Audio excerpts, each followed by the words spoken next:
السلام علیکم ورحمۃ اللہ وبرکاتہ۔ حرم مطہر حضرت عباس علیہ السلام کا پلیٹ فارم اور الکفیل آن لائن سنڈے کلاسز کا سلسلہ۔ میں ہوں ڈاکٹر کاظم کمیل اور ہم توحید سے آخرت تک کے عقائد کے بارے میں گفتگو کرتے ہیں ہر سنڈے یعنی اتوار کے دن۔ آج کے دن بھی انشاءاللہ تعالی ہم اس توحید کے بارے میں جو گفتگو کر رہے تھے اس کا اگلا سیشن، البتہ ہمارا آج کا سیشن گزشتہ لیکچر کے ساتھ جڑا ہوا ہے اور اسی کا دوسرا حصہ ہے۔ گزشتہ لیکچر میں ہم نے یہ بات کی تھی کہ جب انسان ایک نتیجے پر پہنچتا ہے کہ اس کائنات کا کوئی نہ کوئی خالق ضرور ہے، تو فطری طور پر اس کے ذہن میں اگلا سوال یہ آتا ہے کہ وہ خالق کیسا ہے۔ وہ خالق کیسا ہے کے بارے میں ہم نے گزشتہ لیکچر میں بھی بات کی تھی، اور آج کا لیکچر بھی اسی کا دوسرا حصہ ہے، اور آئیے ہم اس پر بات کرتے ہیں۔ توحید ورکشاپ کے پہلے سیشن کے اختتام پر وقفے کا اعلان ہوا تو شرکاء مختلف سمتوں میں بکھر گئے۔ آپ کو یاد ہوگا کہ گزشتہ لیکچر میں ہم نے حیدر صاحب کی توحید ورکشاپ کے سلسلے کو ہی اپنے اس تفہیمی بیک گراؤنڈ کا سلسلہ قرار دیا تھا۔ اسی کے ذریعے ہم نے سمجھنے کی کوشش کی تھی کہ خدا کیسا ہے۔ تو فرضی طور پہ جو ہم بیک گراؤنڈ لے کے چل رہے ہیں تاکہ ان باتوں کو ہم بہت سادہ طریقے سے سمجھیں، وہ توحید ورکشاپ کا پہلا سیشن مکمل ہوا تھا، اس میں بریک ہوئی تھی، اور جب بریک ہوئی تو پھر کیا ہوا اور اس کے بعد دوسرے سیشن میں کیا باتیں ہوئیں، انہی کے ضمن میں انشاءاللہ خدا کیسا ہے کہ چند اور سوالوں کے جوابات آج ہم تلاش کر رہے ہوں گے۔ تو جب وقفے کا اعلان ہوا تو نارملی جیسے کلاسز کے بعد جو پارٹیسپینٹس ہوتے ہیں وہ مختلف ایکٹیویٹیز کہہ لیجیے یا مختلف کاموں کے لیے نکل جاتے ہیں، مختلف سائٹس پہ نکل جاتے ہیں، تو مختلف سمتوں میں یہ شرکاء بکھر گئے۔ کچھ نوجوان کینٹین کی طرف چلے گئے، جبکہ کئی طلبہ آڈیٹوریم سے باہر لان میں لگے بینچوں پر بیٹھ گئے۔ ان کے درمیان گفتگو کا موضوع اب بھی وہی تھا جس پر چند لمحے پہلے نشست ختم ہوئی تھی۔ یہ نشست تو ختم ہو گئی تھی، لیکن طلباء اس میں اتنے انوالو ہو چکے ہوئے تھے کہ بریک کے دوران بھی وہ خدا کیسا ہے کہ ان سلسلوں پر بات کر رہے تھے جن پر حیدر صاحب کے لیکچر میں گفتگو ہوتی رہی تھی۔ اس ورکشاپ نے انہیں خدا کی معرفت کا ایک ایسا زاویہ فکر دیا تھا جس سے پہلے وہ زیادہ آشنا نہ تھے۔ حیدر صاحب کا اصرار تھا کہ اگر انسان اللہ تعالیٰ کو اسی انداز سے پہچانے جس طرح وہ خود اپنا تعارف کراتا ہے، تو خدا کے بارے میں پیدا ہونے والے بہت سے شبہات، اشکالات اور ذہنی الجھنیں خود بخود ختم ہونے لگتی ہیں۔ اس ورکشاپ نے حیدر صاحب نے یہ بتایا تھا کہ ہم خدا کو اسی کی دیے گئے پیمانے اور اسی کے دیے گئے زاویہ فکر کے مطابق اگر سمجھیں گے تو خدا کو بہت بہتر انداز میں سمجھ سکیں گے، اور ہمارے ذہن میں جو بہت زیادہ سوالات، اشکالات، الجھنیں جو پیدا ہوتے ہیں وہ در حقیقت ہمارے خدا کے بارے میں غلط زاویے سے سوچنے کی وجہ سے پیدا ہوتے ہیں۔ اگر اس زاویے کو درست کر دیا جائے تو بہت سارے سوالات تو خود بخود دم توڑ جاتے ہیں۔ اس موضوع پر گفتگو کرتے کرتے 20 منٹ کا وقفہ گزر گیا۔ طلاب اتنے زیادہ انوالو تھے اس موضوع پر اور ان باتوں پر کہ وقفے میں اور بریک میں بھی وہ انہی چیزوں پر گفتگو کرتے رہے اور 20 منٹ کا وقفہ گزر گیا۔ وقفہ ختم ہونے سے چند لمحے پہلے ہی تمام شرکاء دوبارہ آڈیٹوریم میں اپنی اپنی نشستوں پر آ چکے تھے اور دوسرے سیشن کے آغاز کے منتظر تھے۔ حیدر صاحب سٹیج پر آئے، انہوں نے حاضرین پر ایک نظر ڈالی، سب پوری توجہ کے ساتھ ان کی طرف دیکھ رہے تھے۔ انہوں نے کسی تمہید کے بغیر ایک سوال سے دوسرے سیشن کا آغاز کیا۔ اب سب لوگ دوبارہ دوسرے سیشن کے لیے آ چکے ہوئے تھے، بریک ختم ہو چکی ہوئی تھی۔ حیدر صاحب آئے اور دوسرے سیشن کا جب انہوں نے آغاز کیا تو اس کا آغاز ایک سوال سے کیا، اور وہ سوال یہ تھا کہ پہلے سیشن میں ہم نے یہ بات سمجھی تھی کہ اللہ تعالیٰ الحی ہے، یعنی وہ ہمیشہ سے زندہ ہے، ہمیشہ زندہ رہے گا، نہ اسے نیند آتی ہے اور نہ اونگ، اور نہ ہی اسے تھکن لاحق ہوتی ہے، اور پوری کائنات اسی کے سہارے قائم ہے۔ تو سوال یہ ہے کہ ایسی صفات کا مالک خدا کیا کسی لمحے اپنی مخلوق سے بے خبر یا غافل ہو سکتا ہے؟ بڑا لاجیکل سوال ہے، اور اس موقع پہ یہ سوال ہر انسان کے ذہن میں آتا بھی ہے کہ وہ خدا جو الحی ہے، وہ زندہ ہے، کیا وہ تمام مخلوقات کے بارے میں باخبر بھی ہے اور ہر لمحہ ان کی بدلتی ہوئی حالت سے آگاہ رہتا ہے، ہر وقت وہ ان کے بارے میں انفارمڈ ہوتا ہے اور ہر چیز اس کے سامنے ہوتی ہے گویا کہ؟ یہ سوال جو تھا وہ اگلا سوال تھا۔ حال میں موجود طلباء اس سوال کا جواب سوچنے میں یوں گم ہو گئے گویا کہ وقفہ ہوا ہی نہ ہو، اور وہ توحید باری تعالیٰ اور اس کی ذات و صفات کو پہچاننے کا سفر بنا رکے جاری رکھے ہوئے ہوں۔ اس دفعہ اگلی صف کے ایک کونے سے ایک نئے طالب علم کا ہاتھ بلند ہوا۔ سوال مکمل ہونے کے بعد جیسے ابھی آپ بھی سوچ رہے ہوں گے، اور یقینی طور پر الحمدللہ ہمیں یہ ان سوالوں کے جواب اگرچہ بچپن سے معلوم ہیں، لیکن ہم جو ان لیکچرز میں کام کر رہے ہیں کہ ہم وہ جو بچپن سے ہمیں موجود تھا اس کی ریزننگ کر رہے ہیں، اس کو دلیلیں دے رہے ہیں اور ادلہ کے ساتھ ان چیزوں کو مضبوط کر رہے ہیں کہ ہم صرف یہ نہیں جانتے ہوں گے کہ فرض کیجیے اللہ الحی، اللہ زندہ ہے، اللہ کے زندہ ہونے کا مطلب کیا ہے اور اس کی دیگر تمام ڈیٹیلز، اس طرح سے کہ آج کے دور میں اٹھنے والے جدید سوال ہمیں متاثر نہ کر سکیں، بلکہ ہم فوراً اس کا جواب دے سکیں اور اس جواب کی روشنی میں دیگر ان لوگوں کو بھی اس پریشانی اور الجھن سے نکال سکیں جو ان مشکلات میں پھنس چکے ہوتے ہیں۔ تو اب جب یہ سوال ہوا تو دوبارہ جو شرکاء کی جو سچویشن تھی وہ ایسی تھی گویا کہ وقفہ ہوا ہی نہ ہو، اور وہ ابھی تک پہلے سیشن میں ہی اسی گفتگو اور اسی تفکر کے ساتھ آگے بڑھ رہے ہوں۔ برصورت اس سوال کے جواب میں کہ کیا اللہ باخبر بھی ہے ہر لمحہ، اگلی صف سے ایک نئے طالب علم کا ہاتھ بلند ہوا اور ان کا نام حسنین ہے۔ اجازت ملنے پر حسنین کھڑا ہوا اور یوں گویا ہوا، میرے خیال میں ایسا ہرگز نہیں ہے جس کو نہ نیند آتی ہو اور نہ اونگ، جو نہ تھکتا ہو اور نہ اس کی قدرت میں کبھی کمی آئے، اور جو ہر لمحہ پوری کائنات کو قائم رکھے ہوئی ہو، وہ اپنی مخلوق سے ایک لمحے کے لیے بھی غافل یا بے خبر نہیں ہو سکتا۔ سوال یہ جو الحی ہے، کیا وہ اپنی مخلوق سے غافل یا بے خبر ہو سکتا ہے؟ تو حسنین کا یہ کہنا ہے میرا خیال ہے ایسا نہیں ہو سکتا، چونکہ اللہ کی جو صفات اور کوالٹیز اب تک ہم نے جانی ہیں ان صفات کے ہوتے ہوئے یہ ممکن نہیں ہے کہ خالق کائنات ایک لمحے کے لیے بھی اپنی مخلوق سے بے خبر ہو۔ حیدر صاحب کے چہرے پر اطمینان کی مسکراہٹ نمودار ہوئی۔ بہت خوب حسنین، مجھے بھی اسی جواب کی توقع تھی، انہوں نے جواب دیا۔ گویا ہم یہاں ایک اور اہم نتیجے تک پہنچ گئے۔ اب اس جواب سے کہ جو ان صفات کا مالک ہے وہ بے خبر نہیں ہو سکتا، ایک اور نتیجہ بھی سامنے آتا ہے، اور وہ یہ کیا؟ وہ نتیجہ یہ ہے کہ اللہ تعالیٰ صرف الحی ہی نہیں بلکہ العلیم بھی ہے۔ وہ نتیجہ یہ نکلتا ہے کہ خالق کائنات صرف زندہ نہیں ہے بلکہ علم بھی رکھتا ہے، وہ حی بھی ہے اور علیم بھی، یعنی وہ ہر لمحہ کائنات کی ہر چھوٹی بڑی چیز سے پوری طرح باخبر ہے اور کوئی چیز اس کے علم سے باہر نہیں ہے۔ ویسے بھی اگر ہم یہ مانتے ہیں کہ اللہ تعالیٰ پوری کائنات کا نظام چلا رہا ہے تو لازمی طور پر یہ بھی ماننا ہوگا کہ وہ اس کائنات کی ہر چیز کا علم رکھتا ہے۔ ظاہر ہے جو پوری کائنات کا نظام چلا رہا ہو وہ ہو نہیں سکتا کہ کسی چیز سے بے خبر ہو، وہ پورا علم رکھتا ہوگا تبھی نظام چلاتا ہوگا۔ تو جب ہم یہ بات مانتے ہیں کہ وہ پوری کائنات کا نظام اسی کے دست قدرت سے چل رہا ہے تو اس کا مطلب یہ ہے کہ وہ ہر چیز کا علم بھی رکھتا ہے۔ اس لیے قرآن مجید متعدد مقامات پر اللہ تعالیٰ کی حیات کے ساتھ اس کے علم کا بھی ذکر فرماتا ہے۔ قرآن میں بارہا ایسا ہوا ہے کہ جہاں اللہ تعالیٰ کی حیات کا اور اس کے زندہ ہونے کا تذکرہ آیا ہے، اس کے ساتھ علم کا بھی تذکرہ ہے، چونکہ زندہ ہونے کے ساتھ جو دوسری صفت جڑی ہوئی ہے وہ یہی ہے کہ اللہ تعالیٰ علم بھی رکھتا ہے اس کائنات کا۔ یہ کہتے ہوئے حیدر صاحب نے اپنے سامنے رکھا لیپ ٹاپ کھولا اور قرآن مجید کی یہ آیت تلاوت کی، اللہ لا الہ الا هو الحی القیوم یعلم ما بین ایدیہم وما خلفہم۔ آپ جب آیت الکرسی پڑھتے ہیں اس کا آغاز اللہ لا الہ الا هو الحی القیوم سے کرتے ہیں، چند الفاظ کے بعد جو اگلے الفاظ آتے ہیں وہ یہ ہوتا ہے کہ یعلم ما بین ایدیہم وما خلفہم۔ پہلے حصے میں اللہ کی زندگی اور حیات کا تذکرہ الحی، اور دوسرے حصے میں یعلم یعنی وہ علیم ہے اور وہ جانتا ہے، جس کا ترجمہ یہ بنتا ہے اللہ وہ ہے کہ جس کے سوا کوئی معبود نہیں، وہ زندہ ہے، سب کو سنبھالنے والا ہے۔ یہاں اللہ کے زندہ ہونے کا تذکرہ، وہ جانتا ہے جو کچھ لوگوں کے سامنے ہے اور جو ان سے اوجھل ہے۔ یہاں اللہ تعالیٰ کے علم کا تذکرہ، یعنی وہ زندہ بھی ہے اور علم بھی رکھتا ہے، وہ حی بھی ہے اور علیم بھی ہے۔ پھر انہوں نے حاضرین کی طرف دیکھتے ہوئے کہا، یعنی گویا صفات کی ترتیب یوں بن رہی ہے کہ اللہ زندہ بھی ہے اور باخبر بھی، وہ حی بھی ہے اور علیم بھی۔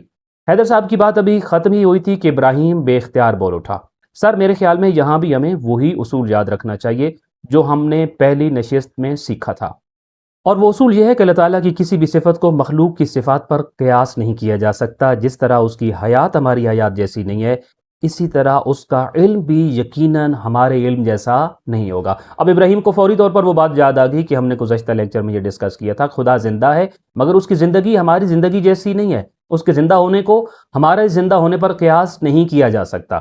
تو ابراہیم کے ذہن میں فوراً وہ بات اس کو یاد آ گئی، اور وہ اسی لیے فوراً یہ کہنے لگا کہ جب ہم یہ مان رہے ہیں کہ اللہ علیم ہے یعنی علم رکھتا ہے، تو اس کا مطلب یہ ہے کہ یقینی طور پر اس کا علم بھی ہمارے علم کے جیسا نہیں ہوگا۔ حیدر صاحب نے خوش ہو کر ابراہیم کی طرف دیکھا۔ مجھے بہت خوشی ہے کہ توحید ورکشاپ کے صرف چند سیشنز کے بعد ہی آپ جیسے قابل اور باصلاحیت طلاب اللہ کو اس کے طے کیے گئے طریقے اور اس کے بتلائے گئے اسلوب کے مطابق سمجھنے کا آغاز کر چکے ہیں۔ یقینی طور پر اگر کوئی استاد اپنے طلباء کو اور اپنے اسٹوڈنٹس کو خدا کے بارے میں ان تمام باریکیوں کو مد نظر رکھتے ہوئے خدا کو پہچاننے کی کوشش کرتا ہوا دیکھے گا تو وہ بہت خوش ہوگا، جیسے کہ حیدر صاحب بھی خوش ہو رہے ہیں کہ یہ اللہ تعالیٰ کو اسی انداز، اسی اسلوب، اسی قانون اور اسی اصول کے مطابق سمجھنے کی کوشش کر رہا ہے جس طریقے سے خالق کائنات اپنی پہچان خود کراتا ہے۔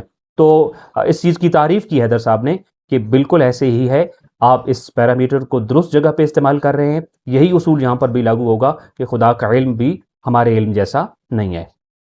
آپ نے بالکل برمحل، بر وقت اور بہترین بات کہی ہے، یہی ہماری گفتگو کا اگلا مرحلہ ہے۔ آف کورس ایک استاد جب یہ پڑھا رہا ہوگا کہ خدا العلیم ہے تو ابتدائی طور پہ تو وہ یہ بتائے گا کہ العلیم کا مطلب کیا ہے، اور پھر وہ اس کی ڈیٹیلز بتائے گا اور وہ فرق بتائے گا جو ایک عام عالم، ایک انسان اور ایک علم رکھنے والے انسان یا علم رکھنے والی مخلوق اور خدا کے درمیان موجود ہے۔ یہی ہماری گفتگو کا بھی اگلا مرحلہ ہے۔ دیکھیے ایک اعتبار سے تمام انسانوں کا علم ایک جیسا ہوتا ہے۔ اب جب ہم بات کرتے ہیں کہ انسان بھی تو علم رکھتے ہیں، آپ کے پاس بھی علم ہے، آپ کے دوستوں کے پاس علم ہے، آپ بہت سارے علماء سے بھی ملے ہیں، ایون جو علماء نہیں ہوتے ان کے پاس بھی بہت ساری فیلڈز کا اور اپنی فیلڈز کا علم ہوتا ہے۔ دنیا میں شاید ہی کوئی انسان ایسا ہے جس کے پاس علم نہ ہو، جتنا بھی ہو بہر صورت اس کے پاس علم ہوتا ہے۔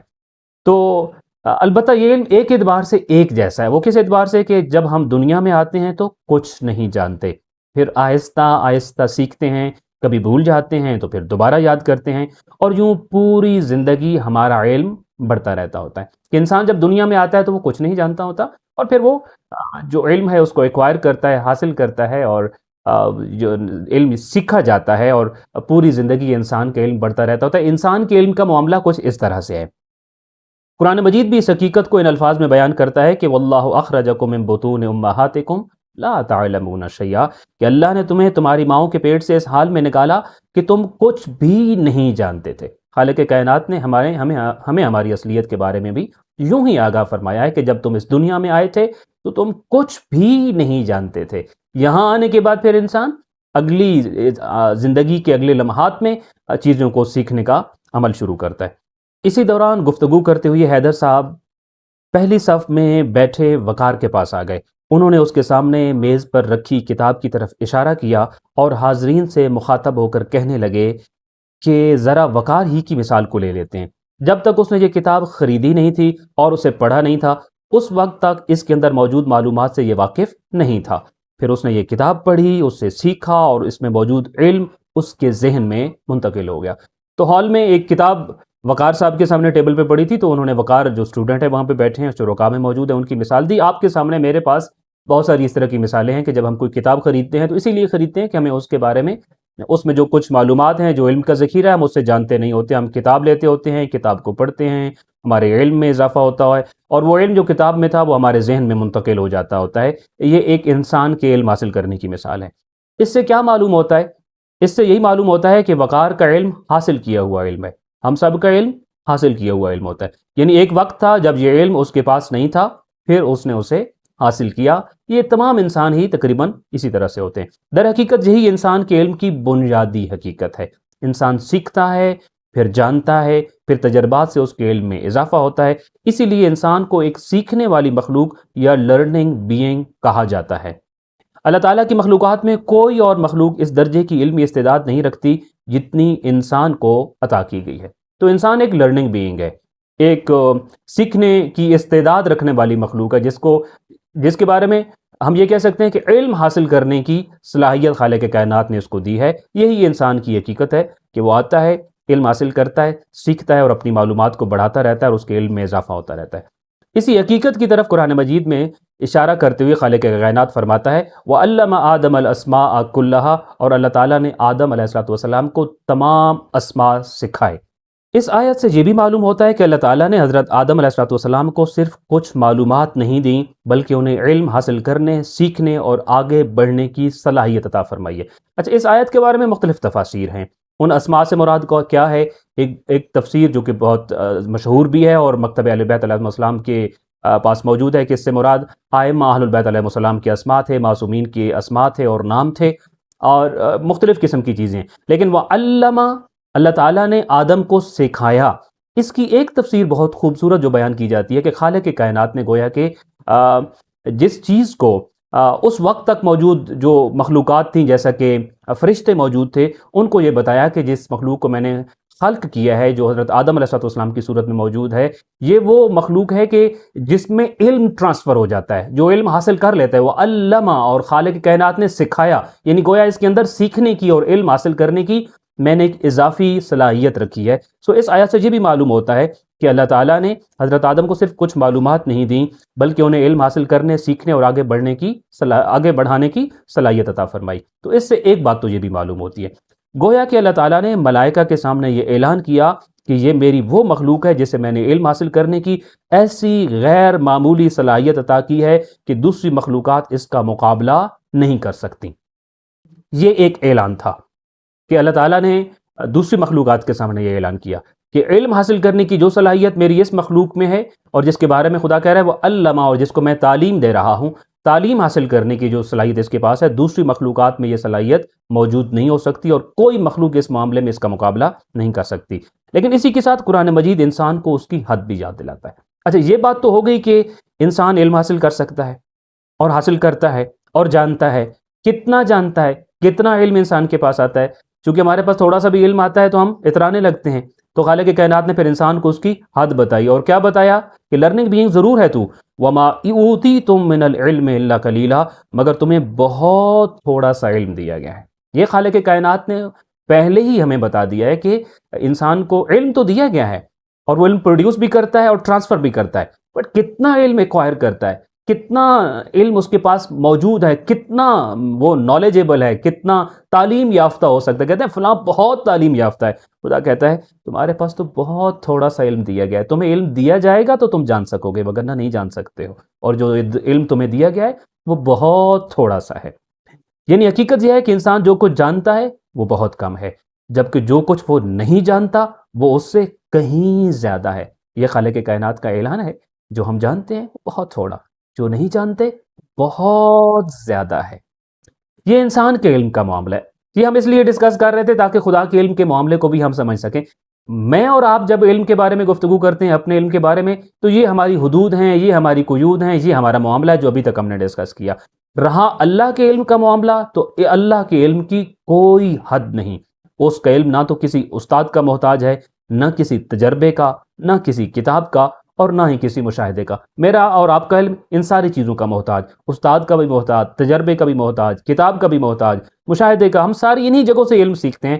خدا کا علم ان چیزوں کا محتاج نہیں ہے، اس کے علم کی کوئی حد نہیں ہے، اس لیے کہ جو خود ہر چیز کا خالق ہے وہ اپنی مخلوق کو کسی اور سے سیکھ کر نہیں جانتا، چونکہ ہم تو ان چیزوں سے سیکھ کر جانتے ہیں نا۔ وہ جو خود ان چیزوں کا خالق ہے وہ کسی اور سورس سے ان کو سیکھ کر تو نہیں جانتا ہوگا، اس لیے اس کا علم ہر ایک چیز کا احاطہ کرتا ہے، وہ ہر چیز سے آگاہ ہے اور کوئی بھی چیز اس سے مخفی نہیں ہے۔ تو اس کا علم ہر چیز کا احاطہ کرتا ہے، ہر چیز سے پہلے ہے اور ہر چیز کے آخر بھی ہے اس کا علم۔ اس کے علم کے احاطہ سے کوئی بھی چیز باہر نہیں ہے۔ ابھی گفتگو یہاں پہنچی ہی تھی کہ قاسم نے دوبارہ ہاتھ اٹھایا، حسب معمول اس کا ذہن گفتگو کے ایک نئے زاویے پر جا پہنچا تھا۔ ابھی تک ہم جو گفتگو کر چکے ہوئی ہیں وہ علم کے حوالے سے یہ کہ خالق کائنات کا علم ہمارے علم جیسا نہیں ہے۔ تو یہاں قاسم نے جو ہے وہ ایک out of the way question کیا، اور وہ کویسچن یہ تھا کہ سر آج کی دنیا میں ہر لمحہ نئی نئی چیزیں پیدا ہو رہی ہیں، تو کیا اللہ کو بھی ہر لمحہ نئی معلومات حاصل ہو رہی ہوتی ہیں؟ ایک چیز جو آج سے پہلے بنی ہی نہیں تھی وہ آج ہی بنی ہے اس کائنات پہ، اس دھرتی پہ، اس فرش خاکی پہ۔ تو جب وہ بن گئی ہے اور ایجاد ہو گئی ہے اور وہ اپنے اس کا وجود سامنے آ گیا ہے، تو ہر لمحہ تو ایسی بہت ساری چیزیں ہیں جو سامنے آ رہی ہیں۔ تو جو ہی کوئی چیز نئی پیدا ہوتی ہے تو کیا اللہ کو پھر ہر لمحہ نئی اپڈیٹڈ معلومات حاصل ہو رہی ہوتی ہیں اور مل رہی ہوتی ہیں؟ یہ قاسم کا سوال تھا۔ نئی چیزیں پیدا ہو رہی ہیں تو اللہ کو بھی اپڈیٹڈ معلومات لگاتار ملتی جا رہی ہوتی ہیں۔ حیدر صاحب جو کہ استاد ہیں وہ کہتے ہیں کہ قاسم، گزشتہ سیشن میں نے آپ کو بتایا تھا کہ خدا کو غلط طریقے سے سمجھنے کا سب سے بڑا نقصان یہ ہے کہ انسان اس کے قریب جانے کی بجائے بہت سے بے معنی اور لا حاصل سوالوں کے جال میں پھنس جاتا ہے۔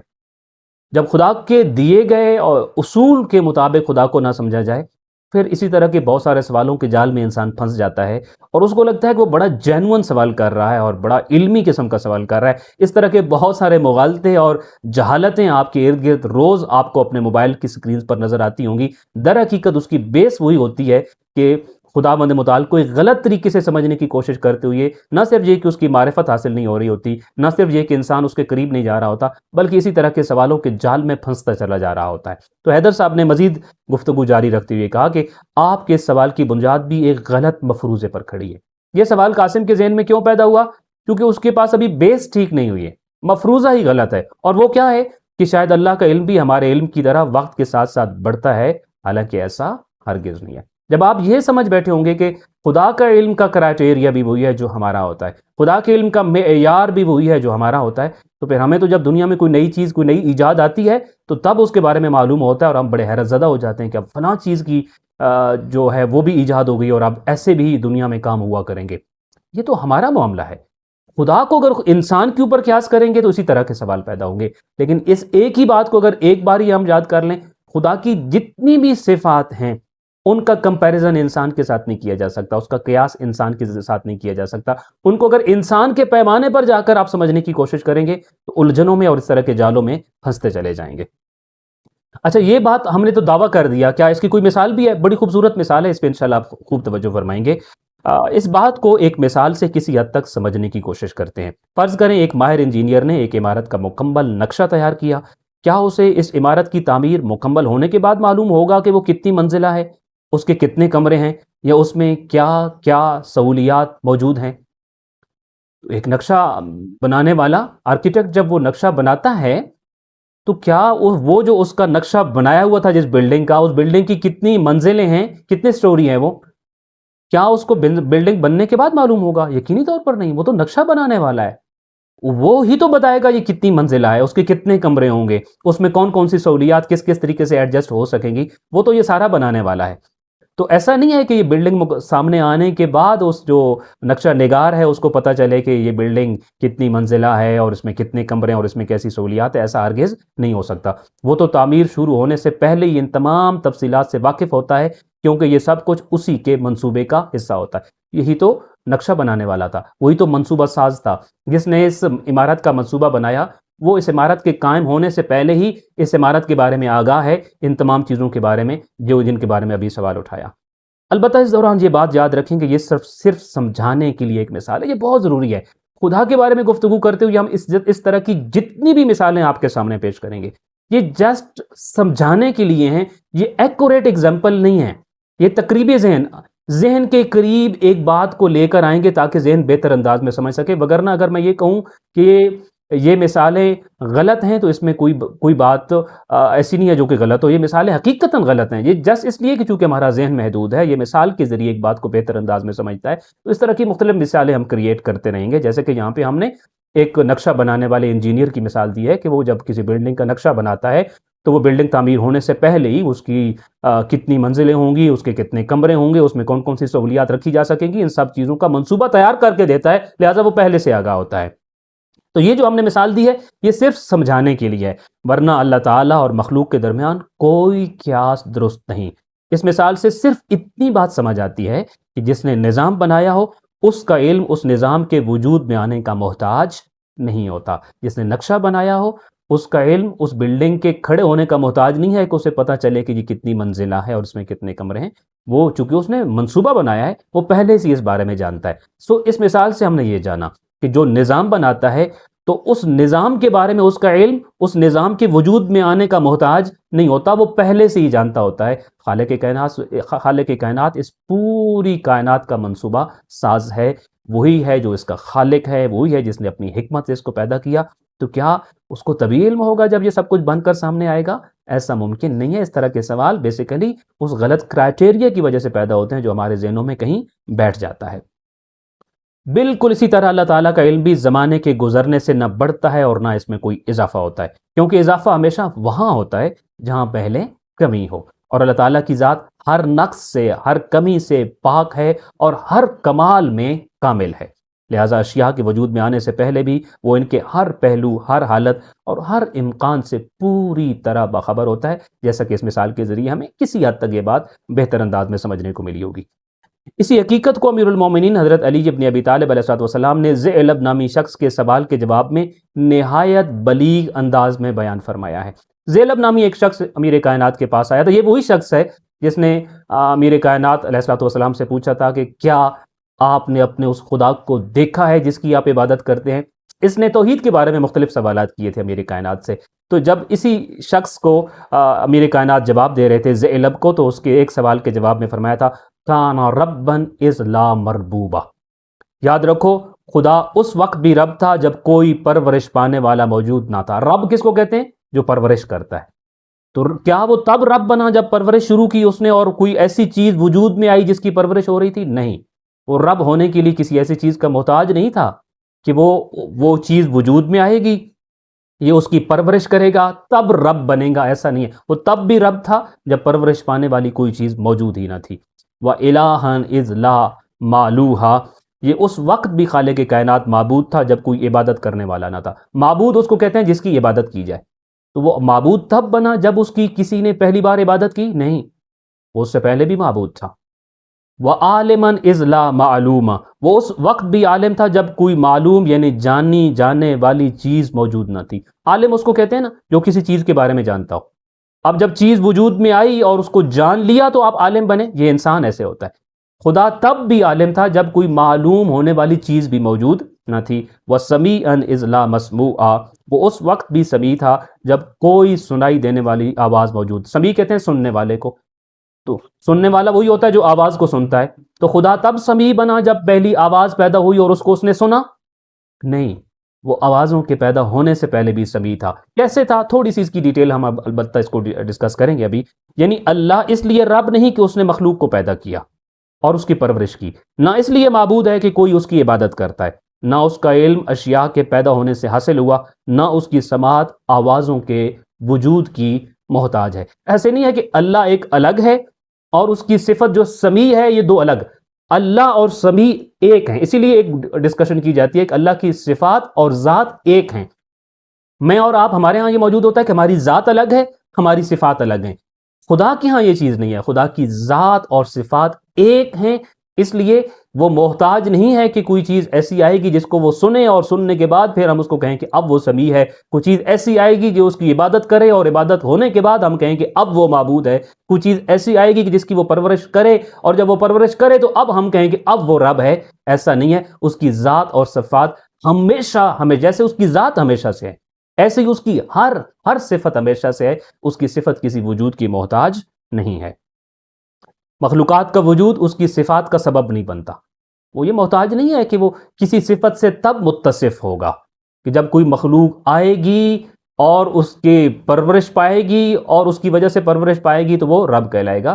نہیں، اس کی مخلوقات کا وجود جو ہے اس کی صفات کا سبب نہیں بنتا، بلکہ اس کی صفات ازل سے اس کی ذات کے ساتھ قائم ہیں، ازل سے ہی اس کی صفات موجود ہیں، اور مخلوقات ان صفات کے ظہور کا میدان بنتی ہے۔ ہاں، وہ رب تھا، مخلوقات آتی ہیں تو ان کی پرورش بھی کرتا ہے۔ وہ علیم تھا، یہ جب کائنات کا منصوبہ ہوا اور یہ سامنے آیا تو وہ اس کے بارے میں جانتا بھی ہے۔ یہ اس کی صفات کے ظہور کی یا پریکٹیکلی سامنے نظر آنے کی مجھے اور آپ کو سمجھنے کے لیے ایک میدان ہے جہاں سے ہم ان چیزوں کو سمجھ رہے ہیں، وگرنہ اس کے پاس یہ صفات ہمیشہ سے اور ازل سے اور ابد سے موجود تھیں۔ لہٰذا اللہ تعالیٰ کی ربوبیت، اس کی الوہیت، اس کا علم اور اس کی سمع جیسی تمام صفات اس کی اپنی ذات کے ساتھ ازل سے قائم ہیں۔ اسی لیے اس کا علم کسی واقعے کے پیش آنے کا محتاج نہیں، بلکہ وہ ہر واقعے کے ظہور سے پہلے بھی اس کا پورا علم رکھتا ہے۔ میں اور آپ تو تب کسی کے بارے میں علم رکھتے ہیں جب وہ واقعہ وقوع پذیر ہوتا ہے۔ خدا اس واقعے کے وجود میں آنے سے پہلے بھی اس کا علم رکھتا ہے اور وہ اس کا عالم ہے۔ اسی دوران خواتین کی جانب سے رباب نے سوال کرنے کی اجازت چاہی۔ اجازت ملنے پر وہ کھڑی ہوئی اور بولی، لیکن سر، اس بارے میں ایک سوال برسوں سے میرے ذہن میں ہے کہ اگر اللہ کو پہلے سے معلوم ہے کہ میں کل کیا کروں گی تو پھر میرے پاس اختیار کہاں رہا؟ کیونکہ استاد نے یہ کہا تھا کہ ایک واقعہ وقوع پذیر ہونے سے پہلے ہی اللہ تعالیٰ کو معلوم ہے کہ کیا ہوگا۔ تو رباب کا سوال یہ ہے کہ کل کیا ہوگا میرے ساتھ، جب خدا کو پہلے سے ہی معلوم ہے کہ کل فرض کیجئے میں کوئی نیکی کروں گا یا کوئی گناہ کروں گا، تو میرے پاس تو اختیار نہ ہوا پھر، چونکہ خدا کو معلوم ہے اور میں مجبور ہوں کہ میں ویسا ہی ری ایکٹ کروں اور ویسا ہی عمل کروں۔ تو رباب کا یہ سوال تھا کہ بڑے عرصے سے میرے ذہن میں یہ سوال تھا کہ خدا کو تو سب پہلے سے معلوم ہے، اور جو خدا کو معلوم ہے وہ غلط نہیں ہو سکتا، ویسا ہی ہوگا۔ تو جب ویسا ہی ہوگا تو پھر میرے پاس تو اختیار نہ ہوا۔ حیدر صاحب نے جواب دینے کی بجائے رباب سے ہی ایک اور سوال پوچھ لیا۔ بعض اوقات ہم کسی سوال کے ذریعے ہی دوسرے سوال کو حل کرتے ہوتے ہیں۔ حیدر صاحب نے بھی یہی کیا، انہوں نے بھی رباب سے سوال پوچھ لیا، اور وہ یہ تھا کہ پہلے آپ میرے ایک سوال کا جواب دیں کہ سائنسدان کئی مہینے پہلے بتا دیتے ہیں کہ فلاں دن، فلاں وقت، فلاں علاقوں میں سورج گرہن ہوگا۔ آپ یہ بتائیں کیا ان کے پہلے سے جان لینے کی وجہ سے سورج گرہن واقع ہوتا ہے؟ اب سائنسدان جب یہ کہتے ہیں کہ فلاں علاقے میں اور فلاں وقت میں سورج گرہن ہوگا، تو کیا ان کا وقت سے پہلے جان لینا سورج گرہن واقع ہونے کی وجہ بنتا ہے؟ تو رباب نے فوراً جواب دیا، نہیں سر، ایسا تو نہیں ہے، کیونکہ وہ تو صرف سورج گرہن کے واقع ہونے کو جانتے ہیں، سورج گرہن کرواتے نہیں ہیں۔ ان کا یہ جان لینا کہ فلاں وقت میں سورج گرہن لگے گا، سورج گرہن لگنے کی وجہ نہیں ہوتا، ان کا علم سورج گرہن کرواتا نہیں ہے، بلکہ ان کا علم صرف جان لینا ہے، سورج گرہن کی وجہ نہیں ہے۔ حیدر صاحب نے اس بات میں سر ہلایا اور بولے بالکل یہی وہ بنیادی فرق ہے جسے سمجھنا ضروری ہے۔ تو بعض اوقات یہ سمجھا جاتا ہے کہ علم شاید کوئی واقعہ سرزد کرواتا ہے، نہیں، علم اگر واقعہ سرزد کرواتا تو سائنسدانوں کا علم ہی سورج گرہن کی وجہ ہوتا، اور وہی سورج گرہن کروا رہا ہوتا، جیسا کہ ایک مثال میں ہم نے اس بات کو ڈسکس کیا۔ اس فرق کو ہم نے ہمیشہ یاد رکھنا ہے، اور اب اس فرق کو اچھی طرح سے سمجھ لیں کہ جاننا اور مجبور کرنا دو الگ الگ چیزیں ہیں۔ خدا جانتا ہے، مجبور نہیں کرتا۔ جاننا اور ہے اور مجبور کرنا کچھ اور ہے۔ وہ یہ جانتا ہے کہ کل کیا ہوگا، بٹ وہ اس پہ مجبور نہیں کر رہا ہوتا کہ کل کیا ہونا چاہیے اور مجھے ویسا کرنا چاہیے۔ انشاءاللہ آگے بڑھتے ہیں اور ایک اور ایگزامپل سے اس کو ہم اور بھی جاننے کی کوشش کریں گے۔ تو اللہ تعالیٰ کا علم کسی انسان کو نہ گناہ پر مجبور کرتا ہے اور نہ نیکی پر، وہ صرف یہ جانتا ہے کہ بندہ اپنی آزاد مرضی سے کیا انتخاب کرے گا، لیکن انتخاب بہرحال بندہ خود کرتا ہے۔ اب سوال یہ ہے کہ اچھا اللہ تو پہلے سے جانتا تھا کہ کل کیا ہونے والا ہے، اور اللہ کا علم کبھی بھی غلط ثابت نہیں ہوتا، ویسا ہی ہوتا ہے جیسے اللہ جانتا ہے، تو کل اللہ میرے بارے میں جو جانتا ہے اب ویسا ہی ہوگا۔ تو سوال یہ کیا جاتا ہے کہ میں تو پھر مجبور ہوا۔ تو ہم ان سے سوال دوبارہ یہ پوچھتے ہیں اللہ کیا جانتا ہے؟ اللہ یہی جانتا ہے کہ میں اپنی مرضی اور اختیار سے کل کیا کروں گا۔ خدا کے علم میں یہی بات تو ہے کہ میں اپنی مرضی استعمال کرتے ہوئے، میں اپنا اختیار استعمال کرتے ہوئے کل کیا کروں گا۔ یہاں پہ مجبوری کہاں سے آئی؟ کہیں پہ بھی تو مجبور نہیں ہوں میں پورے اختیار اور پوری مرضی سے کام کر رہا ہوں، اور خدا کا علم اتنا وسیع ہے کہ وہ یہ جانتا ہے کہ میری اپنی مرضی اور اختیار کے مطابق فلاں چوائس ہوگی اور فلاں کام میں کر رہا ہوں گا، اور اس چیز کے جاننے سے میں مجبور تو ہرگز نہ ہوا۔ ایک اور مثال کی طرف ذرا بڑھتے ہیں۔ یہ ایسے ہی ہے جیسے استاد ایک کام چور طالب علم کے بارے میں جانتا ہے کہ وہ فیل ہو جائے گا، اور ایک محنتی طالب علم کے بارے میں جانتا ہے کہ وہ اچھے نمبروں سے پاس ہوگا، لیکن استاد کا یہ علم ایک طالب علم کے فیل ہونے اور دوسرے کو پاس ہونے پر مجبور نہیں کرتا۔ استاد تو جانتا تھا نا کہ جو کام نہیں کر رہا، ہوم ورک نہیں کر رہا، وہ فیل ہوگا، جو بہت محنتی وہ پاس ہوگا۔ تو کیا خدا کے اس علم کی وجہ سے ایک طالب علم فیل ہو گیا اور ایک طالب علم پاس ہو گیا؟ خدا کے اس علم نے ان کو مجبور کیا کہ وہ ایسا کریں؟ نہیں، ایسا نہیں ہے، بلکہ طالب علم خود اپنی محنت یا غفلت سے نتیجہ پیدا کرتا ہے، اور وہ بھی اپنی آزاد مرضی کے ساتھ۔ میں اور آپ بھی بالکل ایسے ہی ہیں۔ اگر خدا ہمارے بارے میں جانتا ہے تو ہم اپنی آزاد مرضی سے نتیجہ پیدا کرتے ہوتے ہیں، وہ علم ہمیں مجبور نہیں کرتا کہ ہم ویسا کریں، اور اس علم میں بھی چیز یہی ہے کہ ہم اپنی آزاد مرضی سے، اپنے اختیار سے کیا کر رہے ہوں گے۔ لہٰذا ان دونوں مثالوں سے یہ بات واضح ہو جاتی ہے کہ کسی واقعے کو پہلے سے جان لینا اس واقعے کے وقوع پذیر ہونے کی علت نہیں بنتا۔ جواد کو یہ سب باتیں بہت اچھے سے سمجھ آ گئی تھیں۔ ایک اسٹوڈنٹ ہے وہاں جو جواد بیٹھے ہوئے ہیں، وہ بھی ان ساری باتوں کو سمجھ رہے تھے، اس لیے وہ استاد کی بات کو مکمل کرتے ہوئے بولا، اور سر اگر اللہ کا علم انسان کو کوئی کام کرنے پر مجبور کرتا تو پھر حساب کتاب، جزا سزا، انبیاء، کتابیں اور ہدایت، یہ سب سلسلے بے معنی ہو جاتے۔ اس کا مطلب یہی بنتا ہے کہ اللہ جانتا ضرور ہے، لیکن ہر کام میں فیصلہ ہمارا اپنا ہوتا ہے۔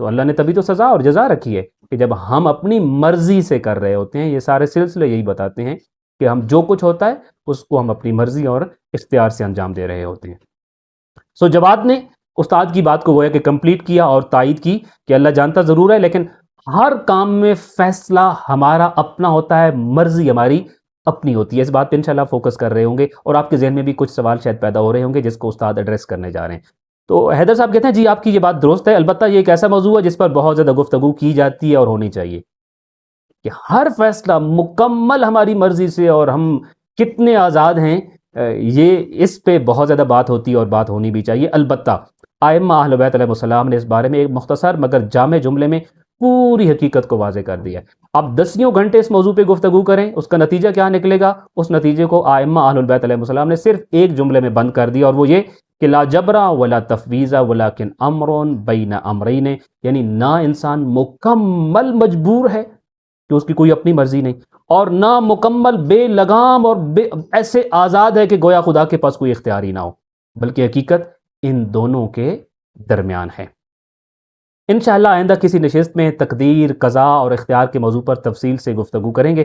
فی الحال اتنا سمجھ لینا کافی ہے کہ اللہ کا علم انسان کے اختیار کی نفی نہیں کرتا، اور انشاءاللہ ہم بھی اس موضوع پہ آنے والے لیکچرز میں ایک جگہ بات کریں گے کہ انسان کتنا مجبور اور کتنا آزاد ہے، لیکن اس کا خلاصہ وہی جو ائمہ اہل بیت علیہ السلام نے بتایا ہے کہ نہ وہ مکمل مجبور نہ وہ مکمل آزاد، بلکہ ان دونوں کے درمیان کا معاملہ ہے۔ البتہ اللہ تعالیٰ کا علم انسان کے اختیار کی نفی نہیں کرتا، اس کو مجبور بھی نہیں کرتا۔